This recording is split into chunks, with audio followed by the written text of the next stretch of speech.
take it all the way back to the beginning, and let's talk a little bit about how's your property journey been? How did you get started? Let's start with that, and let's just go from there, really. So we start off from the beginning, the beginning, and then we get into the property journey. Exactly. Let's take it back.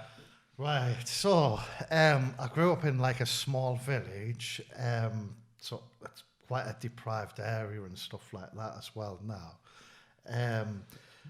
And yeah, we moved to a town when I think I was about 12 or 11 or 12. It was 1987 anyway. So it was a new housing estate. My dad was a plumber. So they like went to a sort of like a development company. They built just like a bare shell of the house. Okay. So my dad had a friend who was a joiner. So he'd done all the plumbing work in his house for free. He'd done all the joinery work in our house for free. He had another friend who was an electrician. So he'd done all the electrical work in our house for free. Okay. My dad done all, do you know, and it worked like that. And yeah, I mean, I remember when we sort of went there and, you know, so this fella's like an Italian and he's got like a flash car suit on. You know what I mean? Yeah. But yeah, that's what I want someday, that sort of thing. Do you know what I mean? Developing and property stuff like that. And I think from a young age, I think it's just one of them things you think, you know what, property's where it's at. Do you know what I mean? And then, you know, you grow up watching stuff on the telly where, you know, they've got their old just Rolex on, driving a Porsche 911 and all that, you know what I mean? And you just think, yeah, someday. And then, but I think I always like, my sort of goal always was to become like a self-made millionaire at some point. And I probably wanted that by the time I was 40, but 44 now, never achieved it. So as I say, we moved to this like town called Peterlee when I think I was like in the last year of the junior school. And that's probably like a weird time to change. Do you know what I mean? Like when you sort of like, I don't know if I was like 12 or something like that. And that thing of feeling like not fitting in properly and all that sort of stuff. And then when you went up into the senior school, there was like people from all different areas went to that school. And it seemed like once we moved to that area, my sister was a couple of years older than me and stuff. And it seemed like I started drinking, smoking weed, do you know what I mean? From that like age, 12-year-old. I took LSD when I was 13. I had a proper bad trip. You know, like I was running around the house thinking there was snakes all over us and just I got took to hospital, got my stomach pumped out and all that. And I come out of hospital on my 14th birthday. And as we were walking out the hospital, and my birthday's December, and you know, like the little cans of lager you get like in the beer hampers and that, like my dad was like, "Here, do you want one of these?" Do you know what I mean? And that was my 14th birthday. And I think from that moment on, I drank every night till I was like just before my 31st birthday. Oh, no way. So yeah, and in the past I used to say, you know, like I left school in 92, so that sort of era was like all the rave music, the dance music, do you know what I mean, going clubbing and all that. I was like, I'm a victim of circumstance. That's how it turned out like this. So that sort of scared us off drugs, and then I was going to the rave clubs and that, and then started taking speed and then popping E's and all that sort of stuff. And then I stopped doing all that, and then it was just, you know, I got banned from driving when I was 18, you know, and it was just like a destructive life I had, really. And that drinking just escalated and escalated. I pretty much always worked, but then I would lose jobs because I'd be getting like, you know, drunk all, like, do you know what I mean? I always seemed to get paid on a Thursday. So I'd be hammered on a Thursday night, stay off the Friday, drunk all weekend, miss the Monday. But then, I would like have jobs for like a couple of years, a few years, whatever, and then lose the job. And then I would have another job the week after, do you know what I mean? And I mean, I've worked in Holland as well. And I come back, got into like a bad relationship. And I think that was about 2002, that relationship. And that during that breakup, the drugs in the area had sort of evolved quite a lot, and there was a lot of people on heroin and stuff like that. Okay, so stronger stuff. And that's the first time I took heroin, was to try and deal with that sort of rejection and all that sort of stuff. And yeah, I mean, within trying it a couple of times, I was injecting it. Do you know what I mean? And yeah, I mean, I've tried all that thing, you know, like I moved to Leeds, I lived down there about a year, I ended up blowing thousands on smoking crack down there, and then, you know, I've like worked down London working away, and then always like ended up back into the village where I'm from, up north. And it got to a point, I was up for an assault on somebody, and I was working in another place in South Shields near Sunderland. And obviously I have time off to go to court and stuff like that. And they had to lay some people off in this company. And the bloke who owned it, his brother was a policeman or something, and he thought I was going to get banged up for this assault. So he says, look, I'm going to have to let you go. He says, you know, you know, you're more experienced than that than other people, but like you're probably going to go to prison anyway. So I basically lost my job. You know, I was sort of like made redundant, and at the time I was living in an unlicensed HMO. No way. So like the fella was like, oh no, I don't take housing benefit. You've got the end of the week to find somewhere to live. So I got on the phone, and I got in touch with, I don't know if anybody knows, like direct access hostels is where like your first point of like, it's the first sort of place. If you're homeless, so I phoned one up in Newcastle. They said, yeah, we've got a bed for you, sort of thing. So I went there. And at that moment in time, you know, that seemed like the worst possible time of my life. But like as things sort of transpired over that year, it was probably the best, you know, like a key point in what started the change in my life as well. Yeah.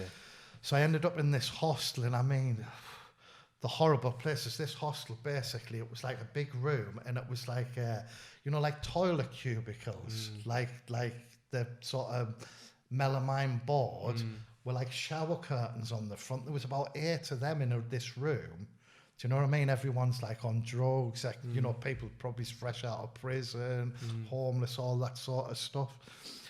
But when I was in there, I got a drug and alcohol worker. So that's the first time anyone had actually like engaged with me around that stuff. And then I started like doing a bit of voluntary work with these people and that as well. And like working again, I got another job. I moved like into like a more settled place, and then I started renting a room again off somebody, and I was working. But quickly, you know, back to drinking, dabbling in drugs and all that still. And I say there was one day I was, and this was like Newcastle, like on the, I don't know if it's Westgate Road, it's like the main road in the West End of Newcastle. So I'd been drinking all day. And I mean, drinking and mixing heroin's dangerous anyway. Yeah. So I remember going buying this bag of heroin, and I was sat on this step. It was the back of a bowling alley, and if anybody knows the area, you walk, it's probably, I don't know, 20, 30 metres round to the main road. But weirdly enough, there's a hospital just sort of over the road. And I remember like pushing the plunger down on this needle and thinking, if I put all this in my arm, it's going to kill us, like. And I remember just going, fuck it, like that. No. And to this day, I don't know how I got from sitting on the back of them steps in like a back alley to the main road, but I've got no doubt that I would be dead now if I'd not... No one spotted you. If I'd not actually made it to the main road. Whew, I felt a bit emotional there, actually. And I remember waking up in the hospital, and there was like a doctor and a nurse or whatever, two, like a male and a female. Then and the first thing I said to them, why didn't you just fucking leave us? You know, and that's how low my self-worth had got at that point. So yeah, I don't know, and the bad thing was, I says, well, I'm not staying in here. And I walked straight out the hospital and went straight into a pub. Do you know what I mean? Yeah. And I think that must have been sort of a turning point, because they said everybody deserves like help and all that, do you know what I mean, and stuff like that. And maybe that was something clicked into place a little bit, and then it was coming up towards Christmas, and I mean, I never had a thing, and I've got a niece and nephew, and I was thinking, I can't even afford to buy them anything for Christmas, and I'm living in this hostel and all this. And it had been mentioned to me about going into rehab at some point. And I remember because I had like a social worker who would come into the rehab as well. And I said, look, I want to go into rehab. This mad, actually, the drug and alcohol worker from the hostels, I used to go for a drink with her sometimes as well. Way. So then they got me a place into this rehab in Blackpool. And then when we went to go there, they says, oh no, there's been an inappropriate like sort of a relationship with you and your drug and alcohol work. We can't accept you. I was like, oh God, right? So then I was supposed to go to one of the rehabs, Phoenix Futures, on the Wirral. And they said because the amount I'd been drinking, they wanted a liver function test done before that. So they said, look, what we'll do is we'll get you into detox in Sunderland. And I went in there the 1st of December. I think it was 2006 as a rough, yeah, because I was 30 and it was my 31st birthday while I was still in there. So I went in there and I had that motivation then to change. And the work I used to do was a fiberglass laminator, so that was moulding stuff out of fiberglass. Yeah. And they said, right, is there anywhere, like particular area you'd like to like relocate to? And I said, yeah, the South Coast, because I knew there was like obviously boat building companies and all that sort of stuff down there. And I thought, yeah, planning ahead, I should be able to get a job down there. So I went into this rehab and I went, I think it was about the 19th of December or something, I went down there. And it was like this massive mansion in the middle of nowhere, you know what I mean? There's like 30 odd residents in there. But it was a CBT rehab, which is cognitive behavioural therapy. And it was all about taking responsibility and learning about your behaviours, learning how to manage your feelings, and not reacting to situations and all that. And I was in there 14 months, and it was like the hardest thing I've ever done in my life, but without a doubt the most beneficial. And I think if anybody, no matter who you are, went into that sort of, you know, like, because it's that condensed, that atmosphere, it brings out all your behaviours, all your reactions. So I mean, I left there and I went into like they had like a second stage in there, and you used to have to plan your week every month, not every week. You had like a timetable, and you had to plan your week, and you had 5 elements. So that was health, leisure, education, work, and personal development.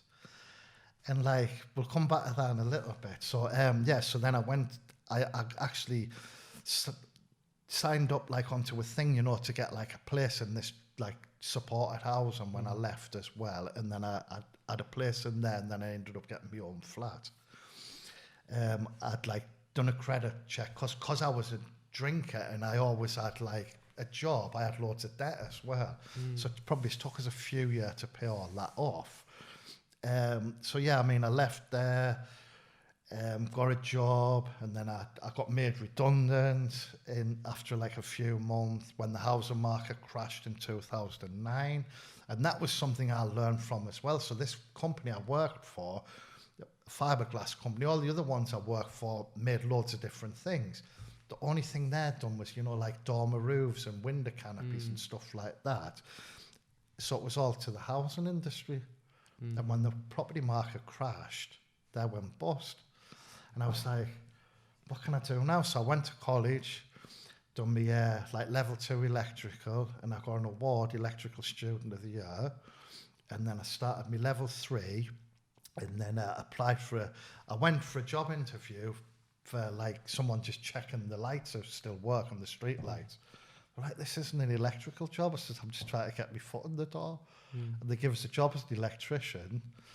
So I've been there like 10 years now, working for that company. Mad. But I've like, and in that time I've done my HGV, I've done like cable jointing training, I've done my mini digger, my high up, do you know what I mean? So and that's one of the things a lot of people say, you know, like with property, do you want to, are you in a rush to give up your day job? Which I'm not really, I quite like the job, and do you know what I mean? So